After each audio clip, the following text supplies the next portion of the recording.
of social distancing is very difficult for all of us, both essential and non-essential workers, and people staying at home or by themselves. One of the most frustrating things during this time is not getting to see people that you really miss or really were close to or just love. And I've been challenging myself to stay in contact with all the different friends or family by texting them every once in a while. One of the most helpful ways I've found is by forming a friendly rivalry with one of my very close friends, Armand, in a card game that we recently got back into called Magic the Gathering, or MTG for short. And I hope by hearing this you can all reflect and think about people that you want to keep in contact with and how you can go about doing that. Now, Armand and I have been very close friends for a very long time, in a bit of a trio between him, myself, and one of our classmates, Nick. We've known each other for over 10 years. In fact, here I have a picture of the four of us. Here's your classmate. Here is Armand. Here I am. That was my brother in between us. Now, getting back into this game together is something that started up around February. We actually had been playing back in middle school, but kind of dropped it for a while. And getting back in has been a really nice time, as we could bounce the idea off of one another. Now, the actual card game has been around quite longer than our friendship. It's been around since the 90s.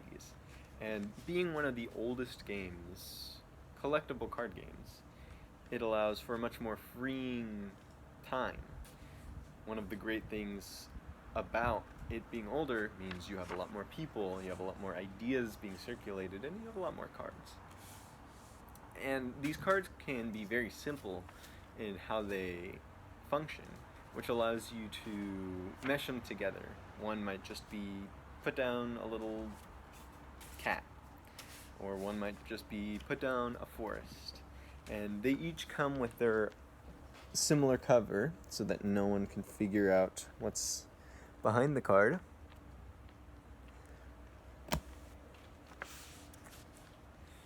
And with all of these different cards, and the fact that you keep them in 60 to 100 card decks, every time you play, you end up with a different outcome due to the way of shuffling cards and having different cards.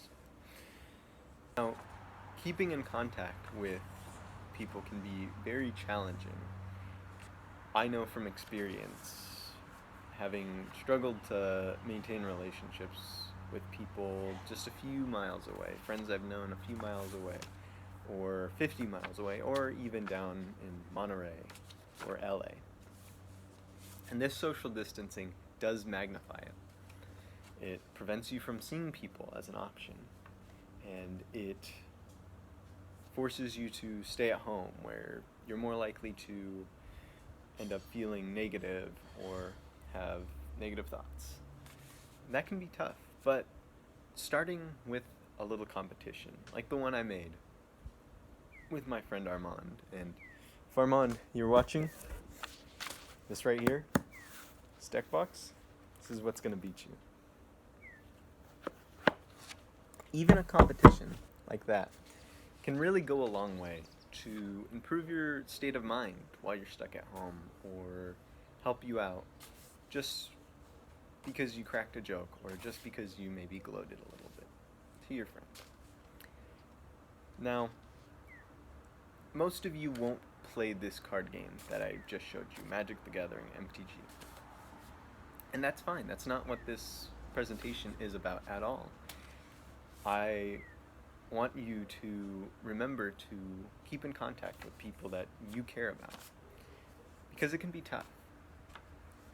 And anything to make that easier, anything to remind you to text somebody or call somebody goes a long way, both in improving your day and theirs. And if we all start keeping in contact with the people we really care about during this really challenging time, then that can make each of our days a little brighter.